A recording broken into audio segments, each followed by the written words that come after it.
Pancreatic endocrine neoplasm किसे कहते हैं? पैंक्रियाटिक एंडोक्राइन न्यूप्लाज्म की बात की जाए, ये नाम से ही जाहिर है न्यूप्लाज्म है, ये ट्यूमर है। ये किस चीज़ का ट्यूमर है?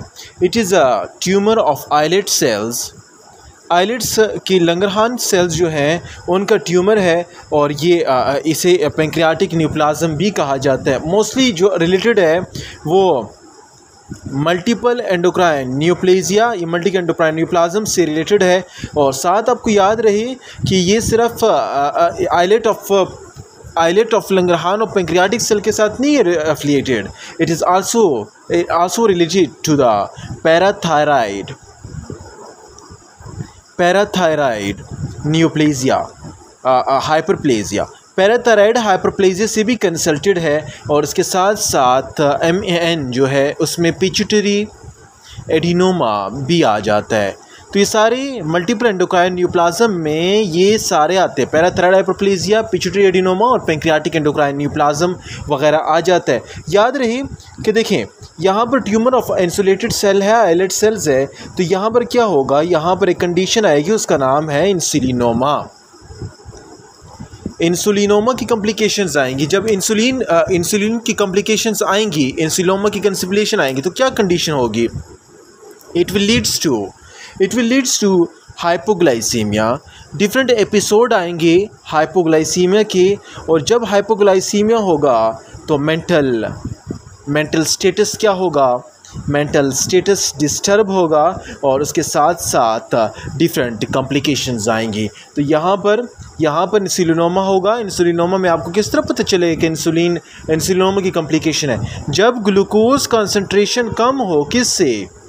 Glucose concentration is less than 50 milligram पर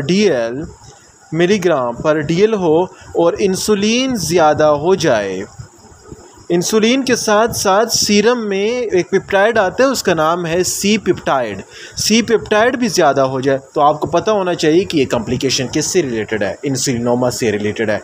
इसके साथ ये सिर्फ इंसुलिनोमा की कॉम्प्लिकेशन नहीं है, पैंक्रियाटिक एंडोक्राइन न्यूप्लाज्म में इंसुलिनोमा आया, ट्यूमर ऑफ आइलेट्स हुआ, पैराथायराइड हाइपरप्लेजिया हो, पिट्यूटरी एडिनोमा हुआ। इसके बाद जो नेक्स्ट है उसका नाम है गैस्ट्रिनोमा। गैस्ट्रिनोमा में क्या होता है? गैस्ट्रिनोमा में ये होता है कि इट इज़ प्रेजेंट होता है किससे? ये अगर अल्सर हो या एक सिंड्रोम है, उसका नाम है Zollinger Allison syndrome.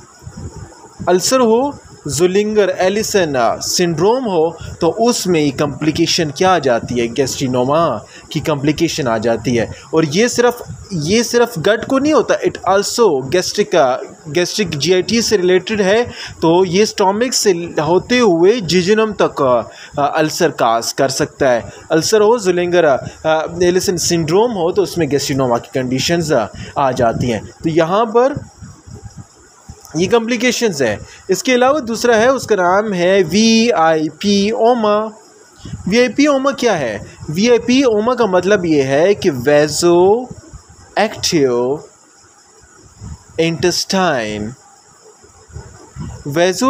Intestinal peptide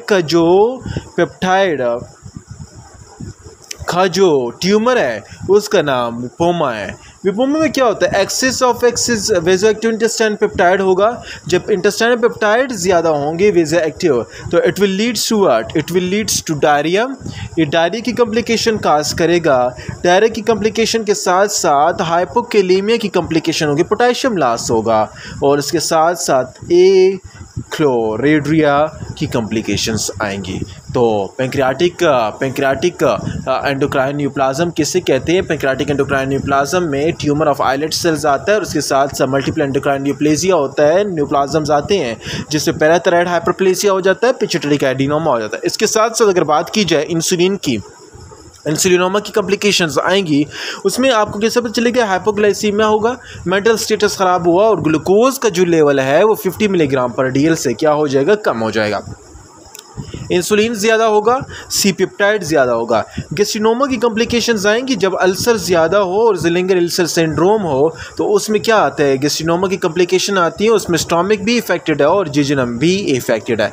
विपोमा किससे कहते हैं, विपोमा एक ऐसी कॉम्प्लिकेशंस है जिसमें क्या होता है, वेजो एक्टिव इंटेस्टाइन का जो पेप्टाइड है ये ज़्यादा हो जाता है। जब ये पेप्टाइड ज़्यादा होगा तो क्या होगा, it will leads to watery diarrhoea. Watery diarrhoea में वाटर लॉस हो रहा है तो पोटेशियम भी लॉस होगा, हाइपोकैलेमिया होगा और एक रेडिया की कॉम्प्लिकेशंस आएंगी। नेक्स्ट जो है एड्रिनोकॉर्टेक्स के बारे में पढ़ते हैं। एड्रिनोकॉर्टेक्स किस तरह है, एड्रिनोकॉर्टेक्स की बात की जाए, एड्रिनोकॉर्टेक्स में 3 लेयर्स हैं। एड्रिनोकॉर्टेक्स में 3 लेयर्स है। पहली लेयर का नाम क्या है, और 3 लेयर, हर लेयर जो है अपने अपने हार्मोन सीक्रेट करता है, हर लेयर के अपने हार्मोन। फर्स्ट लेयर की बात की जाए उसका नाम है ग्लोमेरुलोसा। ग्लोमेरुलोसा क्या सीक्रेट करता है, ग्लोमेरुलोसा आपको पता होना चाहिए कि ग्लोमेरुलोसा जो है माइनरलोकॉर्टिकॉइड सीक्रेट करता है, और माइनरलोकॉर्टिकॉइड में क्या आता है, फर्स्ट ऑफ ऑल एल्डोस्टेरोन आता है, तो ये एल्डोस्टेरोन सीक्रेट करता है। नेक्स्ट जो लेयर है उसका नाम है फेसिकुलेटा। फेसिकुलेटा की अगर बात की जाए तो आपने याद रखना है किस चीज़ से, FG स्कूल से। ये क्या प्रोड्यूस करता है, इट प्रोड्यूस ग्लूकोकॉर्टिकॉइड प्रोड्यूस करता है, जो क्या है, विच इज़ कॉर्टिसोल, जो कॉर्टिसोल है। थर्ड की अगर बात की जाए उसका नाम क्या है, उसका नाम है रेटिकुलरिस। रेटिकुलरिस की अगर बात की जाए तो रेटिकुलरिस क्या प्रोड्यूस करता है, रेटिकुलरिस प्रोड्यूस करता है जितने भी एंड्रोजिन्स हैं उनको क्या करता है, ये प्रोड्यूस करता है। तो ये 3 लेयर है, ग्लोमेरुलोसा माइनरकॉर्टिकॉइड को प्रोड्यूस करेगा, फेसिकुलेटर जो है ग्लूकोकॉर्टिकॉइड को, और रेटिकुलरिस की बात की जाए और यहाँ पर एंड्रोजन को प्रोड्यूस करेगा। जितने भी हार्मोन्स हैं कॉर्टिक्स के, जितने भी हार्मोन हैं आपको पता होना चाहिए, they are derived from what, they are derived from cholesterol. ये कोलेस्ट्रॉल से डिराइव होते हैं, और हर कोलेस्ट्रॉल से डिराइव होने के बाद इनमें क्या हो जाती है, एंजाइमेटिक मॉडिफिकेशन हो जाती है। एंजाइमेटिक क्या हो, मॉडिफिकेशन हो जाती है, मॉडिफाई हो जाते हैं, और उस मॉडिफिकेशन से या तो फिर एंड्रोजन बनेगा, या ग्लूकोकॉर्टिकॉइड बनेगा, या माइनरकॉर्टिकॉइड बनेगा। और हर जो हर रिस्पेक्टिव हार्मोन है और उसको फिर आगे रिस्पेक्टिव फंक्शन होगा। अभी देखें, अगर ये एल्डोस्टेरोन कम हो तो इसकी अपनी कॉम्प्लिकेशन, अगर कोर्टिसोल कम हो अपनी कॉम्प्लिकेशन है, एंड्रोजन कम हो अपनी अगर ज़्यादा हो इनमें अपनी अपनी कॉम्प्लिकेशन है। तो पहले हम पढ़ते हैं एल्डोस्टेरोन जो सीक्रेट हो रहा है कहाँ से, ग्लोमेरुलोसा के सेल से, लेयर से। वो एल्डोस्टेरोन अगर ज़्यादा हो तो क्या क्या कॉम्प्लिकेशन आएंगी। अभी हाइपर एल्डोस्टेरोनिज्म की बात कीजिए तो हाइपर एल्डोस्टेरोनिज्म किसे कहते हैं, जब एल्डोस्टेरोन नाम से ही ज़्यादा है, नाम से ही जाहिर है, जब एल्डोस्टेरोन क्या हो, एल्डोस्टेरोन एक्सेस में सीक्रेट हो जाए। एल्डोस्टेरोन जब एक्सेस में सीक्रेट हो तो उस कंडीशन का नाम क्या है, उस कंडीशन का नाम हाइपर एल्डोस्टेरोनिज्म है।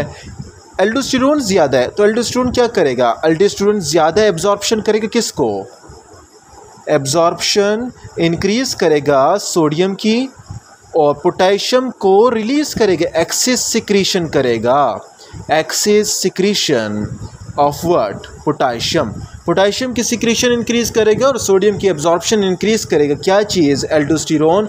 तो it will leads to what, it will leads to hypokalemia की कंडीशन आएंगी, और पोटेशियम भी सीक्रेट हो रहा है, पोटेशियम के साथ साथ प्रोटॉन को भी लॉस करेगा डिस्टल कनेक्टिव ट्यूब्यूल से और कलेक्टिंग डक्ट जो है वहाँ से, कलेक्टिंग ट्यूब्यूल से। तो वहाँ से ये क्या कर रहा है, पोटेशियम को लॉस कर रहा है, प्रोटॉन को लॉस कर रहा है, हाइपोकैलेमिया की कंडीशन हो रही है, और प्रोटॉन के लॉस होने की वजह से क्या होगा, मेटाबॉलिक अल्कलोसिस की कॉम्प्लिकेशन आ जाए। सोडियम ज़्यादा है, सोडियम की एब्जॉर्प्शन ज़्यादा है, तो सोडियम की एब्जॉर्प्शन ज़्यादा होने की वजह से it will leads to hypertension, ये हाइपरटेंशन की कॉम्प्लिकेशन काज कर देगा। अभी हाइपर एल्डोस्टेरोनिज्म के 2 टाइप्स हैं, एक का नाम है primary hyper aldosteronism, primary hyper aldosteronism किसे कहते हैं, और दूसरे का नाम है सेकेंडरी हाइपर एल्डोस्टेरोनिज्म। प्राइमरी नाम से ही जाहिर है, प्राइमरी हर उस एल्डोस्टेरोनिज्म का नाम है जिसमें क्या होता है, एड्रीनल ग्लैंड्स की जो एड्रेनोकॉर्टिक्स है इसकी क्या हो जाती है, हाइपरप्लेजिया हो जाए। जब एड्रीनल की हाइपरप्लेजिया हो जाए तो उस कंडीशन का नाम क्या है, प्राइमरी। बोथ साइड पे बाइलेटरल हो। सेकेंडरी हाइपरप्लेजिज्म उसका नाम है जो किसकी वजह से होती है, secondary hyperplasia, it is due to renin angiotensin system. Renin angiotensin system की वजह से क्या हो जाती है, सेकेंडरी हाइपर एल्डोस्टेरोनिज्म हो जाती है। प्राइमरी में क्या हो रहा है, बाइलेटरल एड्रीनल हाइपरप्लेजिया हो रहा है। बाइलेटरल एड्रीनल हाइपरप्लेजिया कितना होता है, 60%। 40% इसमें क्या होता है, 40% इनमें अगर बात की जाए, there is adrenal adenoma. Adrenal adenoma होता है और it is also related to what syndrome, कौन सिंड्रोम से भी रिलेटेड है। क्या चीज़, प्राइमरी हाइपर एल्डोस्टेरोनिज्म। अगर हम इसकी बात करें, हाइपरप्लेजिया हो रहा है तो हाइपरप्लेजिया के साथ साथ तो इसके आप क्या देंगे, हाइपरप्लेजिया के साथ एल्डोस्टेरोन ज़्यादा है, तो एल्डोस्टेरोन ज़्यादा है तो आपने क्या देना है, आपने एंटागोनिस्ट देना है। एंटागोनिस्ट किसके हो, जो माइनरलोकॉर्टिकॉइड रिसेप्टर के एंटागोनिस्ट हो। अभी देखिए, माइनरकोर्टिकॉइड के रिसेप्टर जो है एड्रीनल ज़्यादा सीक्रेट, तो इसके एंटागोनिस्ट देना है। एंटागोनिस्ट में क्या आता है, एंटागोनिस्ट में सबसे पहला आता है स्पाइरोनोलैक्टोन और दूसरे का नाम है एप्लीरिनोन। स्पाइरोनोलैक्टोन और एप्लीरिनोन आपने एंटागोनिस्ट देना है और वो एंटागोनिस्ट जो ही आप देंगे, या तो एंटागोनिस्ट से काम तो कम हो जाएगा एल्डोस्टेरोन को। अगर एडिनोमा है तो एडिनोमा को आपने क्या कर देना है, सर्जिकल रिमूव कर देना है, surgical removal of adenoma. Primary और सेकेंडरी हाइपर एल्डोस्टेरोनिज्म जो आ रहा है, ये दोनों का एल्डोस्टेरोनिज्म, हाइपर एल्डोस्टेरोनिज्म जो दोनों का आ रहा है, they are distinguish by what. ये आप किस चीज़ से डिस्टिंग्विश कर सकेंगे, सिर्फ और सिर्फ प्लाज्मा रेनिन से और साथ साथ एडिमा से। आपको पता चलेगा इससे कि ये प्राइमरी है या सेकेंडरी है। अभी देखिए, प्राइमरी में क्या होता है, प्राइमरी में ये होता है, प्राइमरी हाइपर एल्डोस्टेरोनिज्म की बात की जाए उसमें क्या होगा, उसमें लो रेनिन होगा, रेनिन कम है और साथ साथ एडिमा भी नहीं होगा। सेकेंडरी की अगर मैं बात करूं तो सेकेंडरी में क्या होगा, सेकेंडरी में हाई रेनिन होगा और साथ साथ एडिमा भी क्या होगा, एडिमा भी प्रेजेंट होगा। तो ये सेकेंडरी है और वो प्राइमरी है, लो रेनिन नो एडिमा, और हाई रेनिन और एडिमा किस में प्रेजेंट है, सेकेंडरी में प्रेजेंट है। तो ये हाइपर एल्डोस्टेरोनिज्म, ज़्यादा एल्डोस्टेरोनिज्म होने की वजह से सिक्रेशन हो रही है। कभी कभार ऐसा होता है, ये कंडीशन जो आ रही हैं, ये कभी कभार जेनेटिकली कंडीशंस भी होती है। जेनेटिकली क्या होती है, जब एल्डोस्टेरोन सिंथेसिस है उसमें क्या हो जाता है, एल्डोस्टेरोन सिंथेटेज में क्या हो जाता है, म्यूटेशन आ जाती है। एल्डोस्टेरोन सिंथेटेज में कौन सी म्यूटेशन आ जाती है, उसमें एक ऐसी म्यूटेशन आती है जिसका नाम है autosomal dominant mutation. Autosomal dominant mutation आती है और वो ऑटोसोमल डोमिनेंट म्यूटेशन जो है वो फिर ऑफस्प्रिंग को ट्रांसफ़र करती हैं और उस ऑफस्प्रिंग के ट्रांसफ़र होने के साथ ही क्या काज कर लेता है, कॉम्प्लिकेशन काज कर देता है। तो आपको पता होना चाहिए कि ये हाइपर एल्डोस्टेरोनिज्म में पहला जो है, इसके ट्रीटमेंट में एक आता है GRA। GRA से क्या मतलब, GRA से मतलब ये है कि ग्लूकोकॉर्टिकॉइड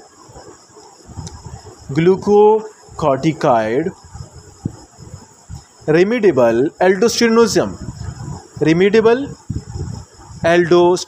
इसका मतलब ये है कि अगर एल्डोस्टेरोनिज्म की कहानी है और वो ग्लूकोकॉर्टिकॉइड से ठीक हो रहा है तो उसमें क्या होता है, रेमेडी हो रही है, तो इसका नाम ग्लूकोकॉर्टिकॉइड रेमिडेबल एल्डोस्टेरोनिज्म। यहाँ पर आपको क्या पहचानना है, ऑटोसोमल डोमिनेंट म्यूटेशन होगी कि इसमें एल्डोस्टेरोन सिंथेटेज में नंबर 1, एल्डोस्टेरोन सिंथेटेज नंबर 2 अगर बात कीजिए तो हाइपरटेंशन होगा, वही कहानी है। हाइपरटेंशन की कॉम्प्लिकेशन आएगी, हाइपोकैलेमिया की कंडीशन आएगी, एल्डोस्टेरोन क्या होगा, ज़्यादा होगा, एल्डोस्टेरोन ज़्यादा होगा, रेनिन जो है वो क्या होगा, रेनिन लो होगा। तो ये सारी कॉम्प्लिकेशन किस में आएंगी, इसमें ग्लूकोकॉर्टिकॉइड एल्डोस्टेरोनिज्म की कॉम्प्लिकेशंस में आ जाएंगे। तो इसका रिस्पांस किसके लिए ज़्यादा होता है, it is have more response to dexamethasone, ये रिस्पांस देता है डेक्सामेथासोन को, और उससे फिर इसकी क्या हो जाती है, टेस्टिंग हो जाती है। नेक्स्ट जो एक सिंड्रोम का नाम है, उसका नाम है क्या, उसका नाम है लिडल सिंड्रोम। अभी लिडल सिंड्रोम किसे कहते हैं, लिडल सिंड्रोम एक ऐसा सिंड्रोम है जो किसकी तरह दिखता है, विच मिमिक हाइपर एल्डोस्टेरोनिज्म, जो हाइपर एल्डोस्टेरोनिज्म की तरह दिखता है। तो यहाँ पर इसमें क्या, लिडल सिंड्रोम में आपको पता होना चाहिए कि इसमें जो सोडियम चैनल हैं, जो सोडियम चैनल मौजूद हैं कहाँ पर, कलेक्टिंग ट्यूब्यूल्स में, और उनमें क्या हो जाता है, कलेक्टिंग ट्यूब्यूल में उनमें म्यूटेशन आ जाती है। जब उनमें म्यूटेशन आ जाए सोडियम चैनल में, तो उनकी डिग्रेडेशन डिक्रीज़ हो जाती है। जब डिक्रीज़ हो जाए डिग्रेडेशन ऑफ सोडियम चैनल, तो एब्जॉर्प्शन क्या होगा किसकी, सोडियम की, and there will be a hypertension, and there will be a hypokalemia, there will be a metabolic alkalosis, metabolic alkalosis की कॉम्प्लिकेशन आएंगी, अल्कलोसिस। और इसके साथ साथ यहाँ पर सोडियम चैनल इफेक्टेड है, यहाँ पर एल्डोस्टेरोन की कहानी नहीं है। तो एल्डोस्टेरोन क्या होगा, वो ही रहेगा, एल्डोस्टेरोन नॉर्मल है, लो एल्डोस्टेरोन। रेनिन का कोई इफेक्ट नहीं होगा, रेनिन क्या होगा, लो ही रहेगा। तो इसकी डायग्नोसिस फिर यहाँ पर हमने क्या देनी है, तो आपने क्या करना है, तो यहाँ पर ट्रीटमेंट के लिए पोटेशियम स्पेरिंग डायूरेटिक्स देने हैं, एज अ ट्रीटमेंट के तौर पर दिए जाते हैं। तो यहाँ पर इस कॉम्प्लिकेशन में लिडल सिंड्रोम में आपको पता होना चाहिए कि सोडियम चैनल डिग्रेडेशन नहीं हो रही है। जब उसकी डिग्रेडेशन नहीं हो रही है, ऑटोसोमल डोमिनेंट म्यूटेशन आई है, तो उससे क्या होगा, एब्जॉर्प्शन ज़्यादा हो गया, हाइपरटेंशन होगा, और हाइपोकैलेमिक की कंडीशन और मेटाबॉलिक अल्कोलोसिस की कंडीशन अपीयर होंगी। और इसके साथ साथ एल्डोस्टेरोन इफेक्टेड नहीं है, एल्डोस्टेरोन वैसा ही रहेगा, और लेसर यूरिन की कॉम्प्लिकेशंस आएंगी। इसके बाद एक दूसरी कंडीशन है, उसका नाम है सैम। सैम का क्या मतलब है, सैम का मतलब है syndrome, it is a syndrome of what, syndrome of apparent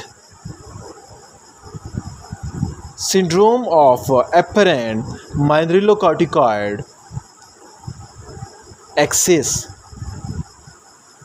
syndrome of apparent mineralocorticoid excess से रिलेटेड है। इसमें क्या होता है, ये माइनोकॉर्टिकॉइड तो ज़्यादा, it also mimic hyperaldosteronism, ये भी हाइपर एल्डोस्टेरोनिज्म की तरह दिखता है, और ऐसे लगता है कि हाइपर एल्डोस्टेरोनिज्म की कंडीशन है।